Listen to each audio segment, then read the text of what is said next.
vamos a tener un programa sin duda muy importante, porque vamos a hablar de un tema de enorme interés para todos los padres de familia. Y dígame si no, ¿qué es la detección oportuna de las malformaciones cardíacas en los niños? Y por ello hemos invitado a dos expertas que nos van a explicar todo lo relacionado con este padecimiento, sus síntomas, sus causas y su tratamiento. Prepárese para participar con nosotros. Acérquese un lápiz y un papel para tomar notas y hacernos sus preguntas a través de Facebook o de WhatsApp. Démosle la bienvenida a nuestras invitadas, las doctoras Adi Castilla Espínola. Castillo Espínola, muchas gracias, bienvenida por su presencia. Y Ana Isabel Vázquez Ibarra, ambas especialistas cardiopediatras. Hola, mucho gusto. Muchas gracias. Buena tarde. Muy amable. Es para nosotros, de verdad, un honor el tenerlas aquí en este programa. La doctora Adi Castillo Espínola, es cardióloga pediatra egresada de la Universidad Nacional Autónoma de México. Tiene ya 10 años de experiencia en la atención de problemas cardíacos en niños y en adolescentes. Actualmente da atención en el Centro de Especialidades Médicas del Sureste. Y la doctora Ana Isabel Velázquez Ibarra, ella es cardióloga pediatra, egresada del Hospital Infantil de México, actualmente labora en la UMAE, en la Unidad Médica de Alta Especialidad del IMSS, del Instituto Mexicano del Seguro Social, aquí en Mérida, y da atención también en el Centro de Especialidades Médicas del Sureste. Bien, pues entremos en el tema y la primera pregunta, porque, bueno, sobre el corazón se ha hecho literatura, películas, se habla, todo el mundo habla del corazón, pero ya en particular cuando se habla de sus afecciones, cuando se habla de las enfermedades, cuando se habla de los problemas, pareciera que sabemos mucho, es un tema muy, muy recurrente, pero en específico a veces hay muchas lagunas, muchas creencias, muchos mitos también, ¿verdad? Y justamente, bueno, vamos a aprovechar la presencia de ustedes. La primera de ellas es, cuando se habla de malformaciones del corazón, ¿es lo mismo que cardiopatía congénita, doctora? Sí, de hecho, puede usarse el término en igualdad de condiciones. Indistintamente, ¿verdad? Indistintamente, se refiere a anomalías que tienen patología estructural del corazón y que tienen su origen en el periodo de formación, alrededor del primer mes de gestación. Entonces hay diferentes tipos. Puede ser desde agujeros, por decirlo de algún modo, alteraciones de las válvulas, algunas malposiciones de algunas estructuras. Todo eso engloba las cardiopatías congénitas. Puede ser un problema físico en este músculo cardíaco de muy distinta índole, ¿no? Me quiero imaginar que no solamente es entre las cavidades, ¿verdad? Sino también en su forma, en su estructura. ¿Es así, doctor? Puede ser en su conexión, de cómo se combinan las estructuras, aurículas, ventrículos, los vasos que de ellas emergen. Pueden también haber comunicaciones que no deberían estar ahí, por ejemplo, defectos septales, entre atrios, entre ventrículos, alteraciones valvulares, puede también haber alteraciones en la disposición de los vasos, y ya más raro, pero que a final de cuentas también puede presentarse alteraciones del músculo, del miocardio per se. Claro. Doctora, ¿desde qué edad se pueden diagnosticar? Porque este es un tema que particularmente a todos los padres de familia nos angustia, ¿verdad? Claro. El poder detectar a tiempo cualquier problema y muy particularmente si es en un órgano tan importante como el corazón. Actualmente ya se puede hacer este diagnóstico desde la etapa fetal, o sea, cuando la mamá todavía está embarazada. El diagnóstico también lo hace cardiología pediátrica, después de que el ginecólogo detecta algo anormal en la estructura cardíaca del bebé dentro del útero. Lo refiere con ustedes. Lo refieren con nosotros y podemos confirmar o descartar si hay algo que se esté formando mal. Entonces empezamos desde antes del nacimiento En el momento del nacimiento también se puede revisar un paciente y en cualquier otra edad después de esto. Bueno, es algo muy importante porque, bueno, a lo largo aquí en Médico de Cabecera, a lo largo de todos los programas con prácticamente todos los especialistas, ha habido una constante que es la importancia del tiempo, el papel tan extraordinario que juega el tiempo, el diagnóstico oportuno para el tratamiento, y esta no es la excepción, ¿verdad? Definitivamente, la oportunidad del diagnóstico muy temprano no solamente nos ayuda a planear un tratamiento inmediatamente de que el bebé nazca, si es que lo necesita, como también los gastos, que eso también hay que tomarlo en cuenta, ¿no? La familia se tiene que preparar económicamente para saber, lo voy a referir por sector salud, lo voy a referir a un privado, lo voy a trasladar a otro centro en otra ciudad, o sea, todo depende del tipo de problema del que estemos hablando, ¿no? Entonces nos permite prepararnos psicológicamente también, de lo que esperamos, ¿no? Claro. No son fáciles dar de primera vez el diagnóstico, sobre todo de un recién nacido. Es muy común, doctora, este padecimiento de cardiopatías congénitas, de malformaciones en el mundo, en nuestro país, aquí en Yucatán. Sí, de hecho, a nivel mundial, y que es muy similar a la estadística nacional, es de cada 1000 nacen 8 niños con cardiopatía congénita. Pueden ser desde cosas muy simples hasta cosas muy complejas. Y la estadística también es muy similar a nivel estatal aquí en Yucatán. A diferencia también de que nosotros somos centro de referencia de casi toda península, de todo es Campeche y de Quintana Roo. Aquí en Yucatán. Aquí en Yucatán. O sea, somos aquí el único estado en península que cuenta con la infraestructura para poder hacer diagnóstico y tratamiento quirúrgico e intervencionista de este tipo de padecimientos.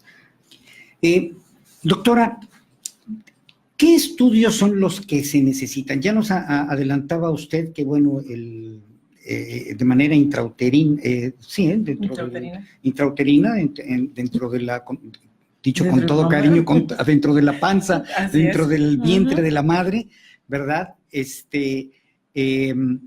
Se puede, el especialista puede detectar, ¿verdad?, que hay algún detalle. Pero en términos generales, ¿cómo es que se detectan estas malformaciones? Porque principalmente, bueno, en una primera, le pediría en una primera etapa,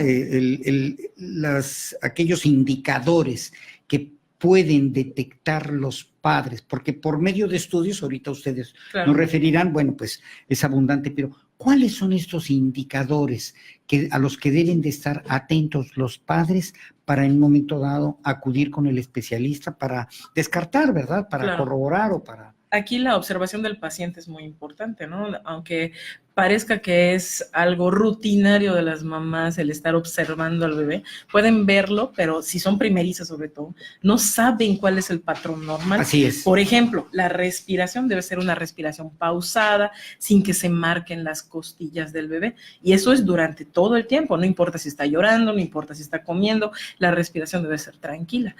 Cualquier variación en esa tranquilidad, que el niño siempre esté agitado, se vea cansado, se vea sudoroso, o que cuando llore no se ponga de un color normal.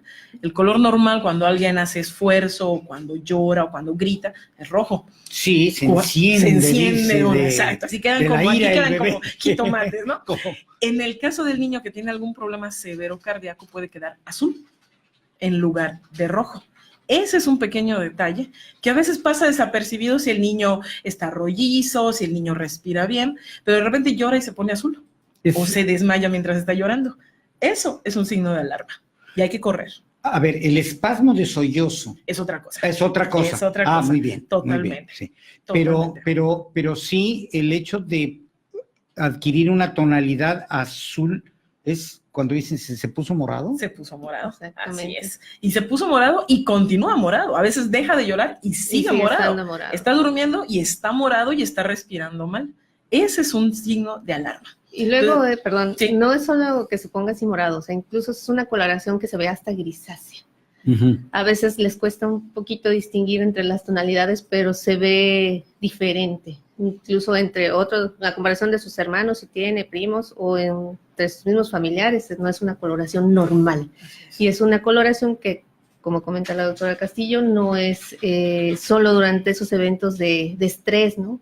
Sí, incluso cuando come, cuando duerme, se puede percibir.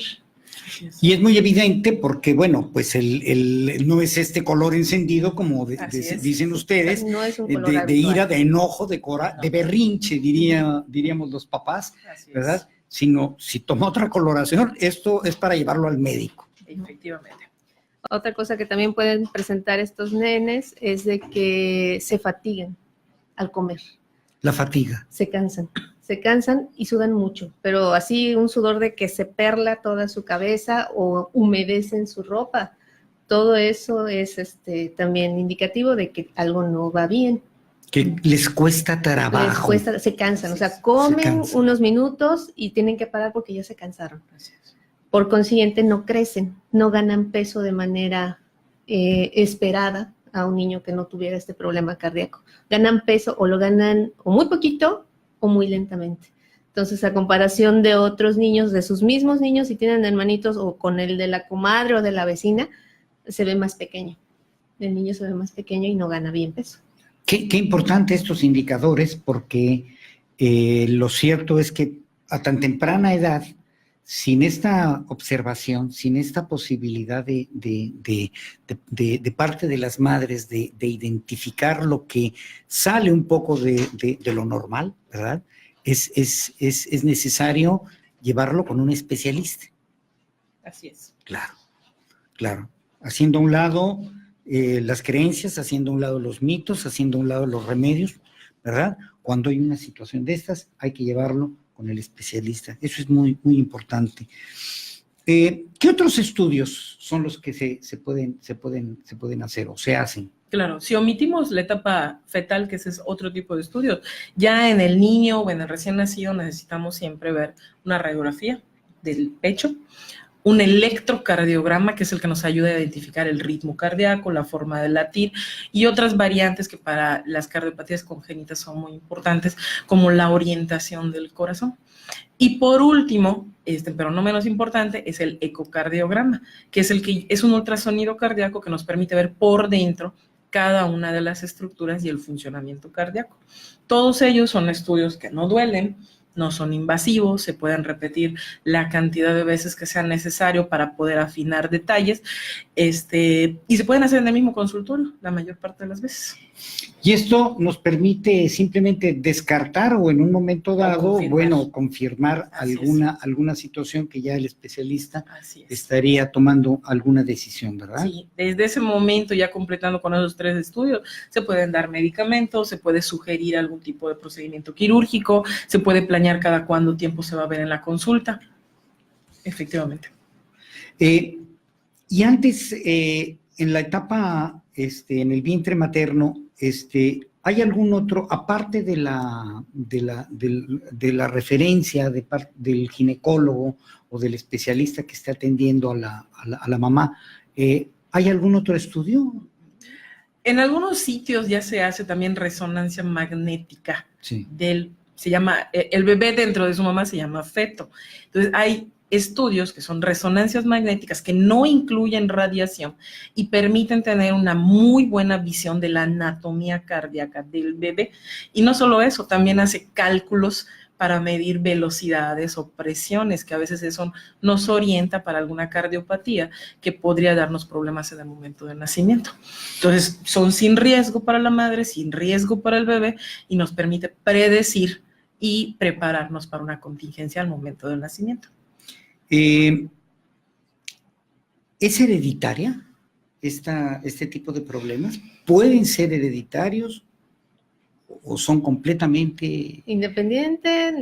Hay algunos que sí son hereditarios porque van incluidos en ciertos síndromes. Por ejemplo, la trisomía 21 o los niños con síndrome de Down.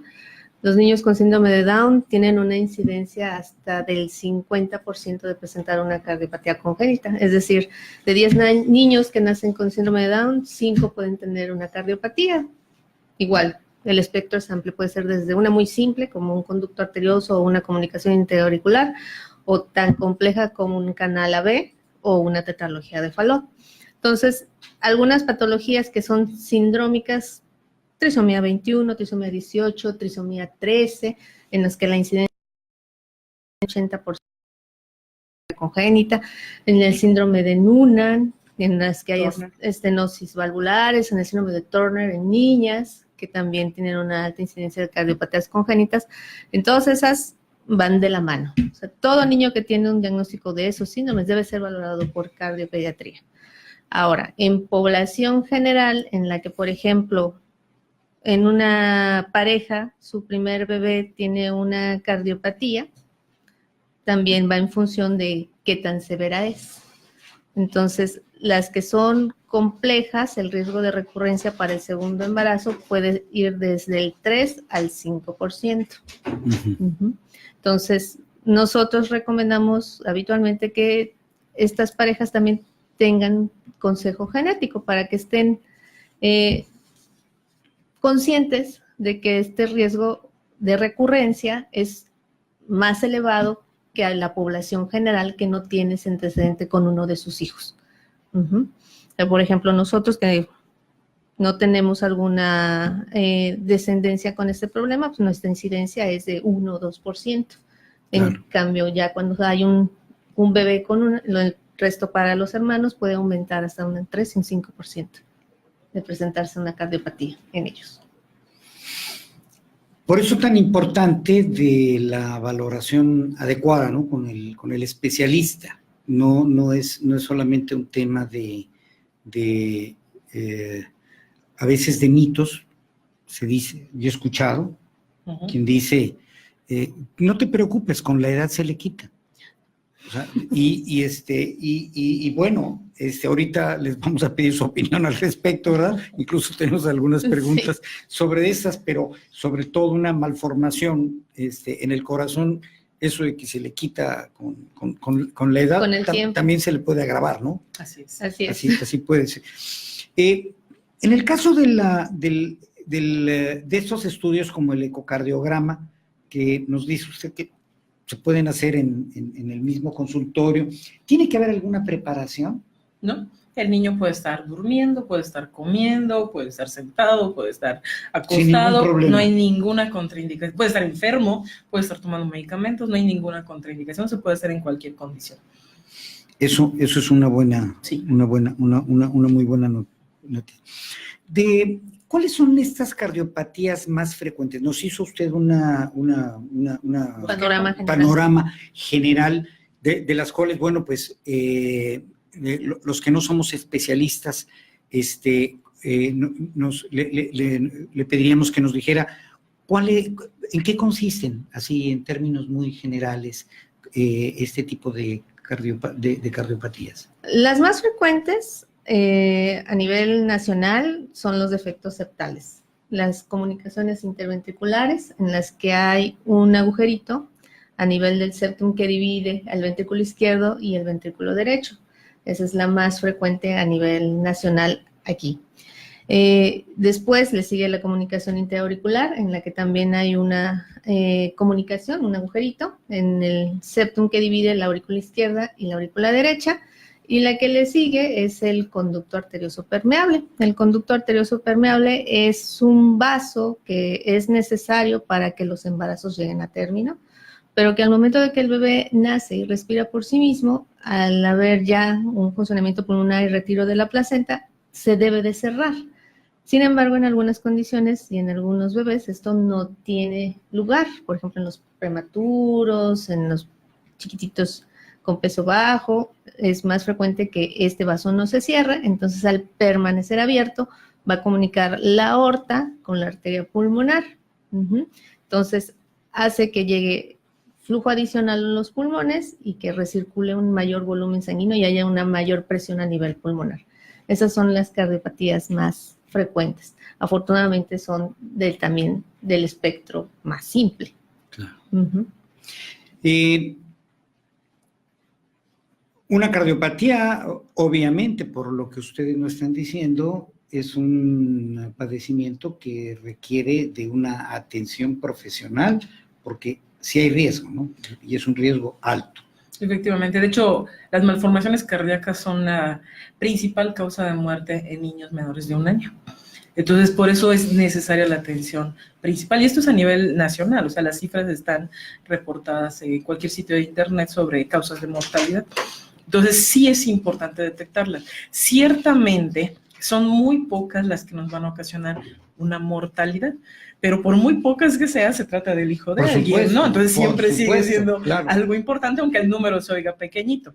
Muchas de ellas, la gran mayoría, pueden ser solamente para vigilancia. Realmente no nos van a afectar, es una vigilancia esporádica, algunas ni siquiera necesitan medicamentos y no van a complicarnos nada, aunque existan. Pueden ser algo muy leve, tan leve que pueden estar ahí toda la vida y no pasa nada.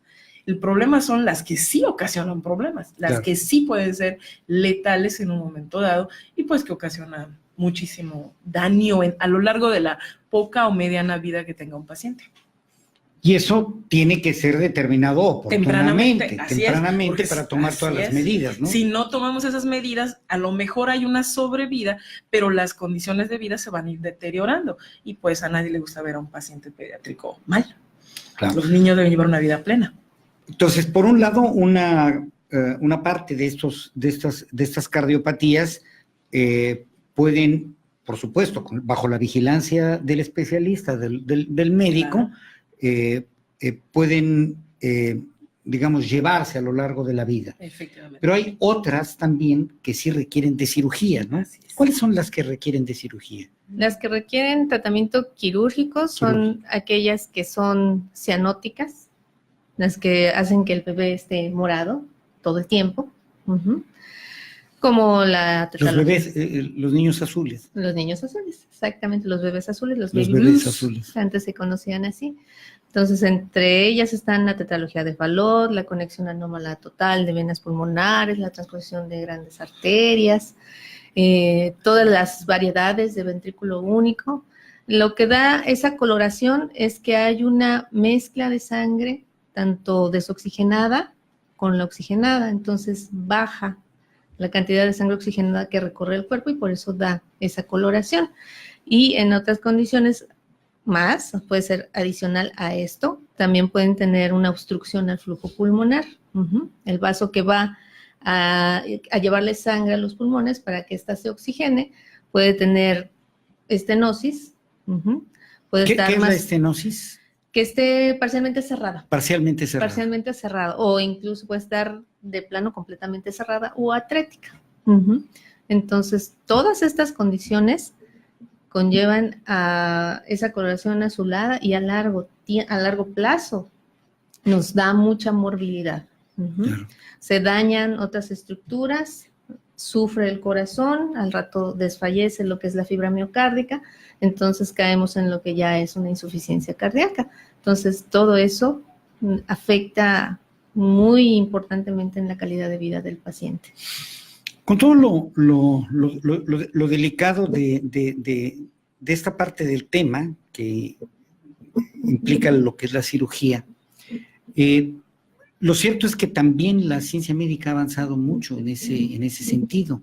Hoy tenemos, incluso aquí en Yucatán, aquí tenemos una unidad de cirugía cardiovascular en la que todas las intervenciones que se han hecho hasta ahora han sido completamente exitosas y han sido de una gran complejidad, ¿no? De una gran complejidad.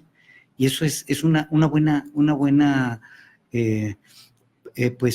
noticia en el sentido de que se dispone aquí mismo en Yucatán de la infraestructura, de los especialistas, ¿verdad? Porque es un gran trabajo en equipo, ¿verdad? Sí, y es importante también tener en claro que lo que se opera en adultos no es lo mismo que se opera en niños. O sea, lo que se opera en niños es de una complejidad mayor. Entonces, no cualquier cirujano cardiotorácico no tiene la capacidad también para operar las anomalías congénitas. O sea, es un trabajo muy fino, tienes que tener una muy buena referencia anatómica y saber todo este contexto que estamos comentando para que esas cirugías sean exitosas. Y muchas de esas cirugías, por ejemplo, no son curativas, luego son paliativas. Por ejemplo, en los ventrículos únicos, en las que una de las estructuras ventriculares, tenemos dos ventrículos, ventrículo derecho, ventrículo izquierdo. Normalmente el ventrículo derecho no se forma o queda muy pequeño. Entonces, las cirugías son nada más para tratar que el ventrículo que queda, que es el izquierdo, no desfallezca, esté bien por muchos años y llevarle sangre al pulmón para que se oxigene. Pero pues no tenemos manera todavía de hacer que ese ventrículo derecho que no se formó de manera correcta o que se quedó pequeño pueda tener un tamaño normal. O sea, muchas de nuestras cirugías también son de ese rubro, son paliativas para mejorar condiciones, pero desafortunadamente no son correctivas. Doctora, regresando un poco con el punto de las causas, ya la parte genética, la parte hereditaria nos la explicaron muy bien, pero hay factores externos que pueden en un momento dado provocar, propiciar estas cardiopatías. Efectivamente, sin que sean hereditarias, algunas enfermedades de la madre, de largo plazo en la madre, pueden ocasionar un problema cardíaco. Las madres diabéticas de larga evolución, porque hay enfermedades de diabetes que se presentan durante el embarazo. Esa generalmente no me da tanto problema. Pero una madre diabética de 2 años, 3 años, 5 años, 10 años de diabetes, sí va a tener muy probablemente una cardiopatía congénita de su bebé. Las madres alcohólicas, las madres con epilepsia que toman medicamentos, eso también genera algún tipo de malformaciones. Las usuarias de algunas drogas intravenosas también van a tener asociación con algunas cardiopatías congénitas. Las madres que tuvieron algún problema cardíaco, operadas o no previamente del corazón, es muy probable que sus hijos tengan alguna cardiopatía congénita. Algunas enfermedades como son distrofias musculares, miocardiopatías hipertróficas, que muchas veces el adulto ni siquiera sabe que las tiene, lo va a heredar. Entonces, si no hacemos una adecuada investigación acerca de la familia, tampoco vamos a sospecharlo en el bebé. Entonces, eso sí puede ser muy importante desde la etapa ginecológica, desde la etapa fetal hasta la hora del nacimiento, ¿no? Para llevarnos a una sospecha. Los aspectos ambientales, algunos tipos de intoxicaciones por metales pesados, efectivamente que pueden ser respirados, o algunos pesticidas se han encontrado asociados a algunas malformaciones congénitas. La ausencia de ácido fólico durante el embarazo también se ha confirmado como causante o detonante de estas malformaciones cardíacas. Entonces, sí es importante seguir las indicaciones del ginecólogo. Claro. Y también otra que se ha asociado son algunas enfermedades que se tienen durante el primer trimestre, como la rubiola. Ah, mire. Por eso sí. es muy importante que también todas las mujeres en edad fértil se vacunen contra sarampión y rubiola. Claro, o sea, no debe de aplicarse la vacuna durante el embarazo, jamás. Claro.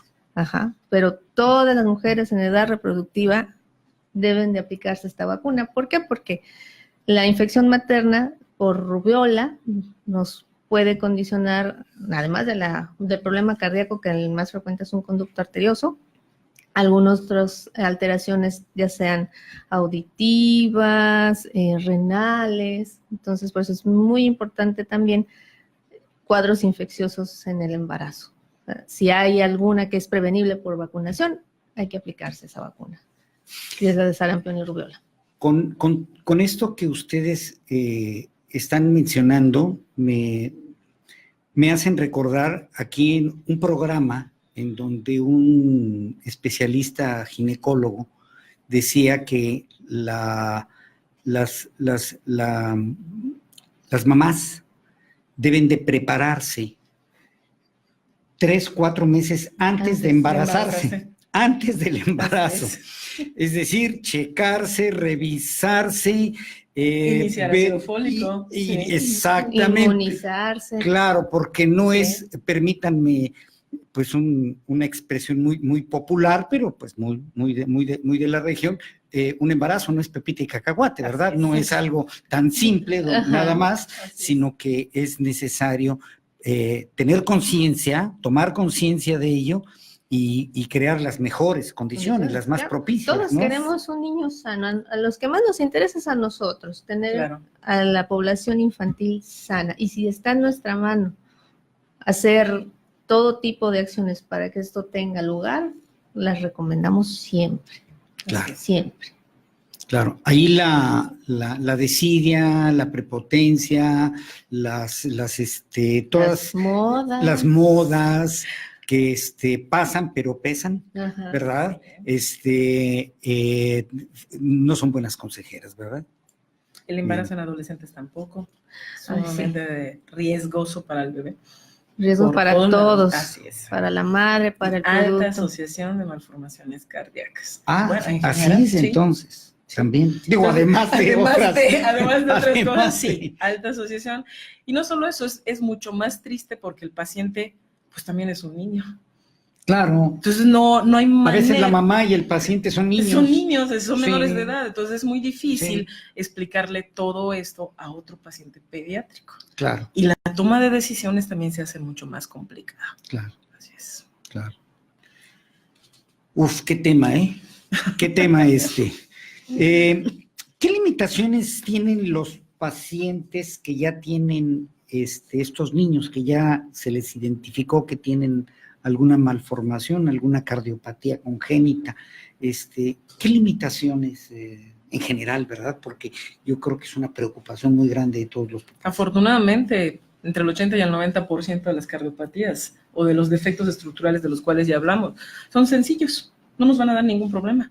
El paciente a lo mejor sí tiene que llevar un seguimiento, sí tienen que hacérsele algunos estudios periódicamente, pero puede llevar una vida normal, comida normal, escuela normal, actividad física normal, vacunas, anestesias en el caso de alguna otra situación, son totalmente normales. Es el grupo de enfermedades graves las que nos van a dar limitaciones, pero son limitaciones que el mismo paciente se impone. Por ejemplo, una tetralogía de Fallot, que el niño puede llegar inclusive a 2, 3 años y nadie se ha dado cuenta de que tiene algo. 4 años. Exacto. Y es cuando empieza a hacer actividad física que empieza a demostrar algo. El mismo niño se detiene. Y no solamente eso, el mismo niño trata de recuperarse sin saber. Hace maniobras como inclinarse, como detenerse, agacharse para mejorar su hemodinamia. Solito.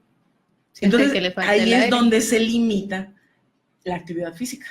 Claro. Porque antes de eso el niño es un niño normal y lleva un desarrollo normal. Obvio, si no se agregan cosas neurológicas, síndromes, Por supuesto. etcétera. O sea, es un niño sano que está creciendo normal y simplemente nadie se ha dado cuenta hasta que empieza a hacer actividad física. Y a veces es cuando nos llegan a la consulta. 2, 3 años, 4 años. Nos ha llegado niños tan grandes como de 6 años y nadie se había dado cuenta. Sí, Y es un niño morado. Y no se habían dado cuenta. Si es muy moreno, por ejemplo, puede pasar Menos. desapercibido para la familia, Claro. hasta que el niño empieza a limitarse en su propia actividad.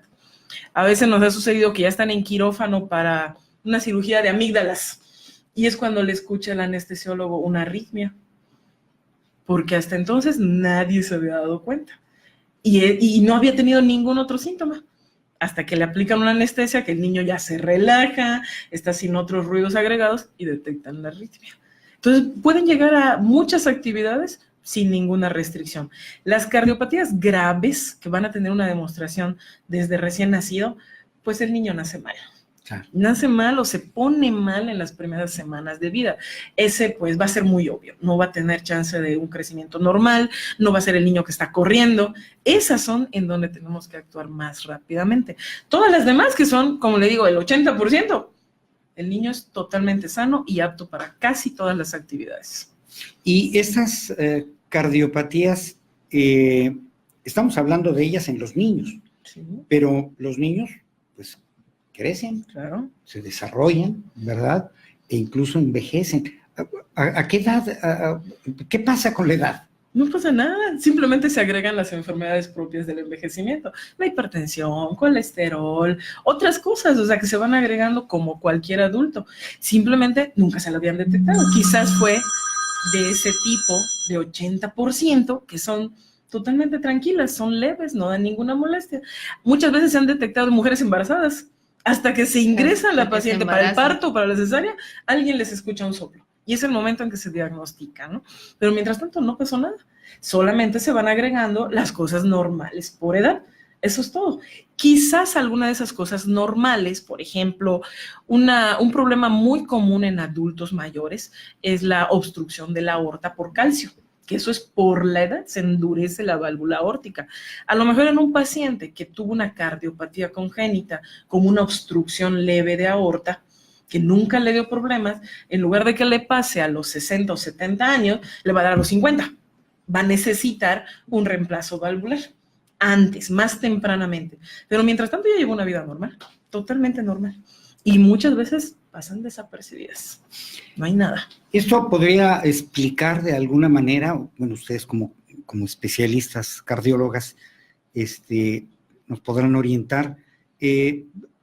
Todos creo que hemos tenido la oportunidad de ver a un deportista, ahora sí que fuerte, audaz, Condición física. una condición física verdaderamente envidiable, ¿verdad? Y de pronto a la mitad de la cancha se desploma y se murió. Así es. Y dices, oye, pero llevaba una vida perfecta. Llevaba una vida perfecta, sí. Joven, sí.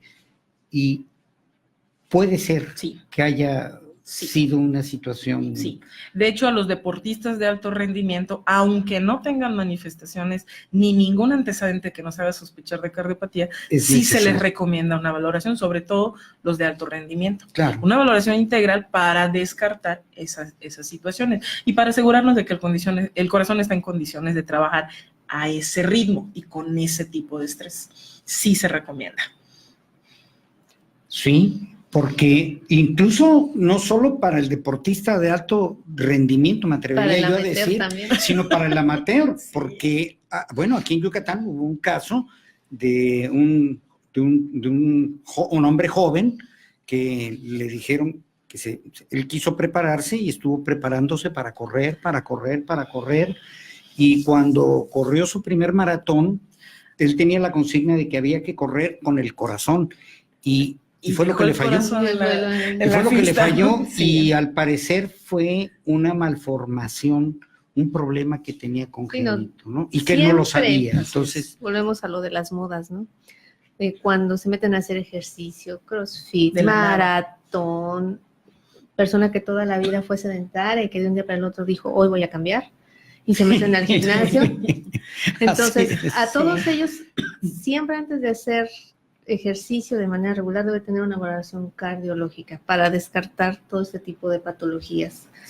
Pueden ser desde arritmias cardíacas, pueden ser obstrucciones a nivel del tracto del ventrículo izquierdo, todas esas son los sustratos de las muertes súbitas. Entonces, todos deberíamos someternos a una evaluación cardiológica antes de ponernos a hacer ejercicio. Y ponerse en manos, además, de especialistas, no solamente claro.